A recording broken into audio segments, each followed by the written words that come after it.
السلام علیکم ورحمۃ اللہ وبرکاتہ۔ بنی اسرائیل کے ایک عابد کا واقعہ بیان کیا جاتا ہے کہ بنی اسرائیل میں ایک عابد رہا کرتا تھا۔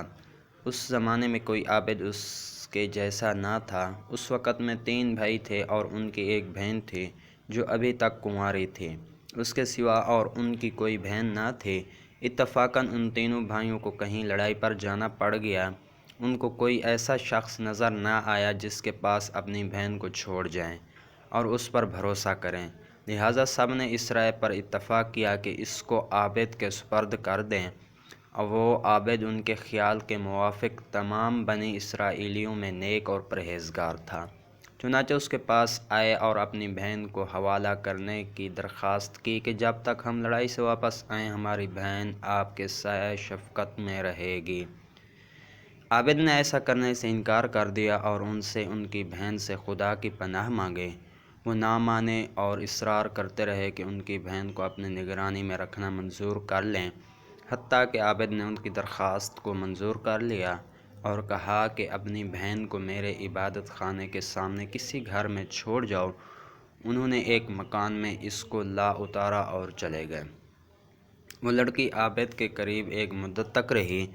عابد اس کے لیے کھانا لے کر آتا اور اپنی عبادت خانے کے دروازے پر رکھ کر دروازہ بند کر لیتا اور واپس اندر چلا جاتا اور لڑکی کو آواز دیتا تھا اور وہ اپنے گھر سے آ کر کھانا لے جاتی تھی۔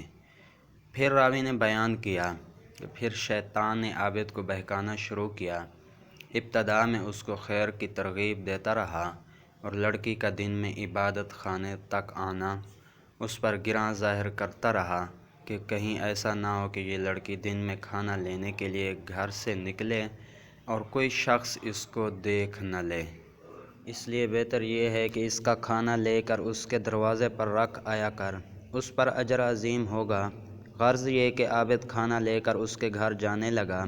کچھ مدت بعد پھر شیطان اس کے پاس آیا اور اس کو ترغیب دی اور اس بات پر اسے ابھارا کہ اگر تو اس لڑکی سے بات چیت کیا کریں تو تیرے کلام سے مانوس ہوگی، کیونکہ اس کو تنہائی سے سخت وحشت ہوتی ہے۔ شیطان نے اس کا پیچھا نہ چھوڑا، حتیٰ کہ وہ عابد اس لڑکی سے بات چیت کرنے لگا، اپنے عبادت خانے سے اتر کر اس کے پاس آنے لگا۔ پھر شیطان اس کے پاس آیا اور اس سے کہا کہ تم اپنے عبادت خانے کے دروازے پر اور وہ اپنے گھر کے دروازے پر بیٹھے اور دونوں باہم باتیں کرو تاکہ اس کو خوشی محسوس ہو۔ آخر کار شیطان نے اس کو عبادت خانے کے دروازے پر لا بٹھایا۔ لڑکی بھی گھر سے دروازے پر آئی۔ اسی طرح ایک زمانے تک یہ حال رہا۔ شیطان نے عابد کو پھر کار خیر کی رغبت دی اور کہا بہتر ہے کہ خود لڑکی کے گھر کے قریب جا کر بیٹھیں اور ہم کلامی کریں، اس میں زیادہ دلداری ہے۔ عابد نے ایسا ہی کیا۔ شیطان نے پھر تحصیل ثواب کی رغبت دی اور کہا کہ اگر لڑکی کے دروازے سے قریب ہو جائیں تو بہتر ہے تاکہ اس کو دروازے تک آنے کی بھی تکلیف نہ اٹھانی پڑے۔ عابد نے یہی کیا کہ اپنے عبادت خانے سے لڑکی کے دروازے پر آ کے بیٹھتا تھا اور باتیں کرتا تھا۔ ایک عرصے تک یہی کیفیت رہی۔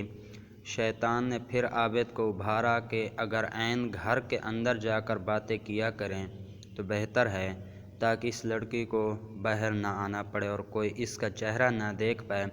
غرض عابد نے شیوہ اختیار کیا کہ لڑکی کے گھر کے اندر جا کر دن بھر اس سے باتیں کیا کرتا اور رات کو اپنے عبادت خانے میں واپس چلا جاتا۔ دوستو ہماری ویڈیو اچھی لگے تو سبسکرائب کریں، لائک کریں، شکریہ، اور آگے پارٹ کل آئے گا انشاءاللہ۔